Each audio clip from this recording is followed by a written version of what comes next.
Los Angeles is on edge after a week of sweeping federal immigration raids. ICE agents arrested over 100 people, targeting Latino neighborhoods like Westlake and South LA. For many, these raids felt like an assault, not routine enforcement. Protests erupted citywide, starting peacefully but quickly escalating. In Paramount, fireworks were launched at police. Officers responded with tear gas. The federal building downtown became the epicenter of public outrage. Streets turned into battlegrounds, leaving scars both visible and unseen. 2 sheriff's deputies were injured and property was damaged, cars and a strip mall set ablaze. Authorities declared unlawful assemblies and detained protesters who refused to disperse, the air filled with smoke and mistrust. Many Angelenos now fear any interaction with authorities. Mayor Karen Bass condemned the raids, saying they were meant to instill fear. Families are retreating into the shadows, their sense of safety shattered. The city's fabric is being tested as never before. The promise of opportunity in LA feels fragile. The question now, what comes next for a city pushed to the brink? The unrest has left Los Angeles deeply shaken. The community's resilience is being tested in real time. The city waits, uncertain and anxious. The next move could define LA's future. All eyes are on what happens next. As protests intensified, President Trump took unprecedented action. On June 7, 2025, he ordered 2,000 National Guard troops to Los Angeles, without waiting for the governor's request. The White House called it necessary to restore order and support ICE. Trump bypassed state authority, invoking Title 10 of the U.S. Code. This marks the first federalized troop deployment to LA without state consent since the 1992 riots. The Guard's role support ICE, not act as frontline police. Still, the sight of troops on city streets signals a major escalation. Troops are expected within 24 hours. This fulfills Trump's campaign promise to use the military for immigration enforcement. Senior advisors had long planned for such action in resistant states. The message: the federal government will enforce its will, even over state objections. The political stakes are enormous.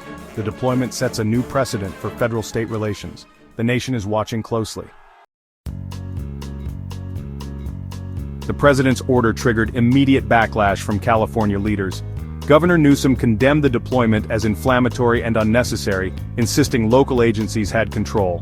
Mayor Bass blamed the ICE raids for sparking unrest, rejecting the need for troops. Anxiety grows as city officials brace for federal forces they never requested. Federal authorities defend the move, citing violence and injuries as proof of lost control.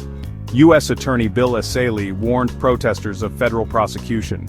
Civil rights groups, including the ACLU and LULAC, denounced the deployment as an abuse of power. Legal experts question the president's authority to act without state consent. The legal and political battle over presidential power is just beginning. The city stands at the center of a national debate. The human cost is mounting in LA's neighborhoods.